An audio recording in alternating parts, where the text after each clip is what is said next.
Success అయిన పిల్లలను కూడా అల్యూమినా పిలిపించి కానీ మాట్లాడిస్తే వీళ్ళకి స్ఫూర్తి కూడా వస్తుంది. ఎప్పుడన్నా వచ్చినప్పుడు నెలకొకసారి 1 గంట 2 గంటలు వాళ్ళ దగ్గర టీచ్ చేయించగలిగితే, వాళ్ళ అనుభవాలు చెప్పగలిగితే బ్రహ్మాండంగా ముందుకు పోయే పరిస్థితి వస్తుంది. ఇక్కడ నేను మిమ్మల్ని కోరేది ఏంటంటే, నాకు ఒక అంబిషియస్ ప్లాన్ ఉంది. 2016లో మనకు రాష్ట్ర విభజన జరిగింది. అంతకుముందు నేను చాలా కష్టపడి ప్యాషన్తో హైదరాబాద్ని డెవలప్ చేశా.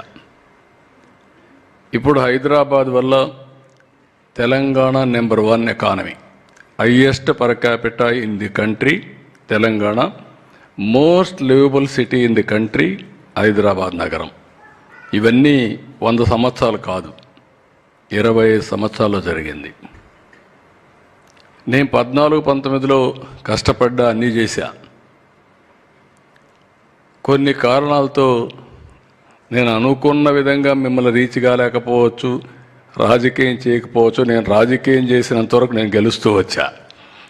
రాజకీయాలు కూడా నేను చేయాలి. అప్పుడే మళ్ళీ ఒక పబ్లిక్ పాలసీ వల్ల తెలుగువారిని ప్రపంచం మొత్తం హైయెస్ట్ పర్ క్యాపిటల్ ఇన్కమ్ వచ్చిందంటే, ఒక Telangana highest per capital income most liveable city అయిందంటే ప్రజలు నాకు అవకాశం ఇచ్చారు. 9 సంవత్సరాలు ఉన్నాను. నేను తీసుకున్న నిర్ణయాలన్నీ ప్రజా జీవితాల్లో మార్పులు వచ్చాయి. 1924 విభజన కంటే ఎక్కువ నష్టం జరిగింది మనకు. నేను I don't want to go to further details. కానీ 24లో మీరు కానీ ప్రజలు కానీ ఒక నమ్మకం పెట్టుకున్నారు. మేము ఎన్డీఏగా వస్తే 94% స్ట్రైక్ రేట్ ఇచ్చి గెలిపించిన సంఘటన నా జీవితంలో ఎప్పుడూ మర్చిపోలేను. మా నాయకుడు ఎన్టీ రామారావు గారు స్ట్రాంగ్గా ఉన్నప్పటికి కూడా, 94లో పెద్ద వేవ్ ఉన్నప్పటికి కూడా 26 గెలిచాం. మేము 26 ఓడిపోయాం. అంటే నిన్న 11 సీట్లు అపోజిషన్కి వచ్చాయి. అప్పట్లో 26 సీట్లు వచ్చాయి వాళ్ళకు. అప్పుడు కూడా ఇంత స్వీప్ రాలేదు.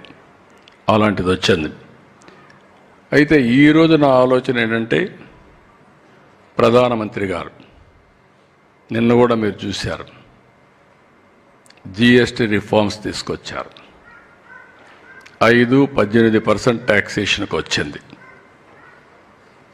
91లో ఆర్థిక సంస్కరణలు వచ్చాయి. 95లో ఐటీ రెవల్యూషన్ వచ్చింది. దాన్ని మనం అడ్వాంటేజ్ తీసుకున్నాం. ఆ తర్వాత మనకు డెమోగ్రఫిక్ డివిడెంట్ అడ్వాంటేజ్ వచ్చింది. సౌత్ ఇండియా ఇప్పుడు డిమినిష్ అవుతాం, మనం తగ్గుతూ వస్తూ ఉంది. అందుకే నేను ఇప్పుడు పాపులేషన్ మేనేజ్మెంట్ కూడా చెప్పాను. మీరు టీచర్స్ కాబట్టి మీకు ఐడియా ఉంటుంది. మీ స్కూల్లోనే 14 సంవత్సరాలు ఉండే పిల్లల సంఖ్య తగ్గుతూ వస్తూ ఉంది. చాలా దేశాలు ఈరోజు ఈ సమస్యను ఎదుర్కొంటున్నాయి. అందుకే నేను పాపులేషన్ మేనేజ్మెంట్ గురించి మాట్లాడాను. ఇంకొక పక్కన మీరు ఒకసారి చూస్తే నెక్స్ట్ జనరేషన్ రిఫార్మ్స్కి ముందుకెళ్తున్నాం.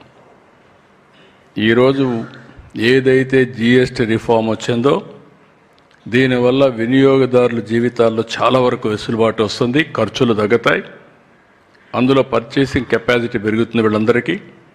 ఇంకొక పక్క మీరు చూస్తే ఇండస్ట్రీ కూడా డెవలప్ అవుతుంది.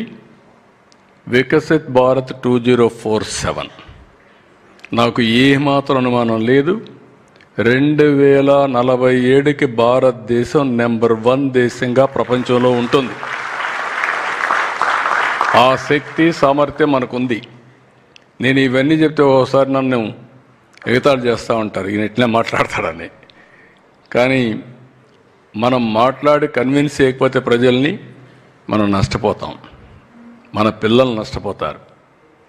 భారతదేశం నెంబర్ 1గా ఉంటే నా ఆలోచన ఒకటే, ఈరోజు మీరందరూ నాకు సహకరించాల్సిన అవసరం ఉంది.